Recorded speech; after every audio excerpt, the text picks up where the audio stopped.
नमस्कार दोस्तों, रायसंस गैराज में फिर से एक बार आपका स्वागत है। और इस वीडियो में मैं आपको टायर प्रेशर कैसे चेक करते हैं वो दिखाऊंगा और टायर में हवा कैसे डालते हैं वो दिखाऊंगा। और एक ज़रूरी बात मैं इधर आपको बताना चाहूँगा कि कभी भी आप हवा डालते हैं टायर में तो आपका टायर जो है वो ठंडा रहना चाहिए, क्योंकि जब भी हम गाड़ी लेके हवा डालने के शॉप पर पहुँचते हैं तो वो टायर ऑलरेडी गर्म हुआ रहता है।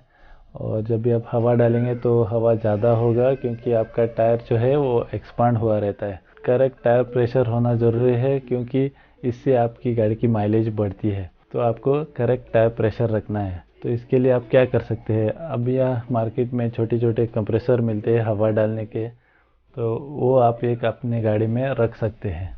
और आप गाड़ी गैरेज से बाहर निकालने से पहले टायर प्रेशर टिक टाक करके बाद में आप गाड़ी बाहर निकाल सकते हैं। तो इस वीडियो में मैं आपको 3 गाड़ी के टायर में हवा डाल के दिखाऊंगा। एक है Hyundai i10, दूसरी है KTM और तीसरी है Suzuki Access. So let's start. तो मैं चालू करूंगा मेरा हवा का कनेक्शन देने के साथ। तो इधर मैंने हवा की सप्लाई कनेक्ट कर दी और ये है मेरी गॉज जिसे मैं अभी हवा डालूंगा टायर में। तो इधर आप देख सकते हैं ये है 30 और इस टायर में मुझे 32 psi का प्रेशर रखना है और इधर 20 और 40 के बीच में है 30। तो ये नोज़ल मैं अभी कनेक्ट करूंगा मेरे टायर के नोज़ल से। तो इधर मैंने कनेक्ट कर दिया है और इधर मैं देख सकता हूँ कि मेरा टायर प्रेशर बहुत ही कम है, ये ऑलमोस्ट 20 है। तो अभी मैं हवा भरने को चालू करूँगा।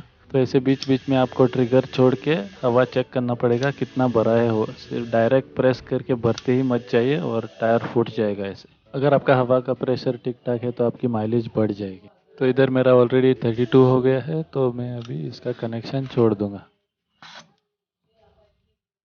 तो इधर मैं आपको एक क्लोज़र व्यू दूंगा। तो इधर आप देख सकते हैं 20 और 40 के बीच में है 30। तो वो 30 के थोड़ा ऊपर आया तो हो गया 32। तो ये है KTM RC390 का एयर प्रेशर चार्ट।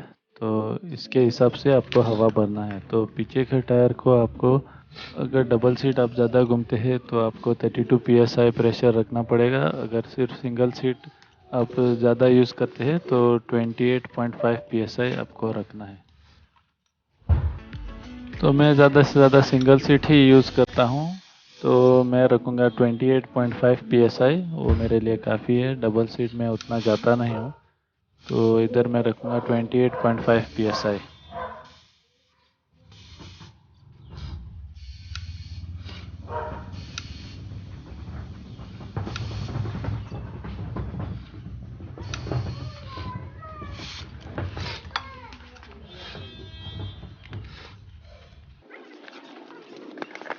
तो आगे के टायर को आपको रखना है 25 psi पे।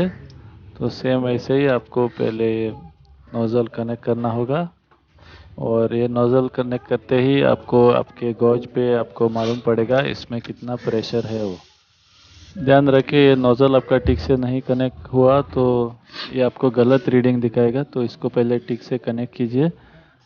तो इसमें दिखा रहा है ऑलमोस्ट 25 psi, तो मैं इसको ऐसे ही रखूँगा। और ये चार्ट है सुजुकी एक्सेस का। तो इसके हिसाब से मैं अभी सुजुकी एक्सेस में हवा भरूँगा।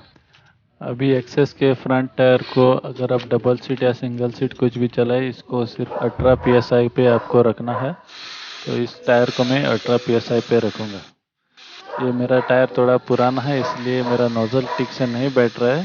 इसको ऐसे ही मैं एडजस्ट करके हवा डालूँगा। अभी ये रहा मेरा पीछे का टायर। तो पीछे का टायर अगर आप डबल सीट चला रहे तो 36 psi पे रखना है और सिंगल सीट चलाता है तो 25 psi पे रखना है। तो एक्सेस हम ज़्यादा से ज़्यादा डबल सीट ही चलाते हैं, तो इसको 36 पे रखा तो काफ़ी है। इस टायर का कनेक्शन भी ठीक से नहीं हो पा रहा है, तो इसलिए मैं ऐसे ही इसको डालूँगा मुझे 36 psi मिलने तक। तो इस वीडियो में इतना ही दोस्तों। उम्मीद है आपको मेरा वीडियो पसंद आया होगा। अगर लाइक और सब्सक्राइब नहीं किया है तो प्लीज़ लाइक और सब्सक्राइब कीजिए और बेल आइकन का दबाइए मेरे लेटेस्ट वीडियो का नोटिफिकेशन आने के लिए, क्योंकि मैं ऐसा ही वीडियो आपको लेके आता रहूँगा। और कमेंट करके कुछ सवाल है तो ज़रूर मेरे से पूछिएगा। तब तक आपका ख्याल रखें, फिर मिलेंगे।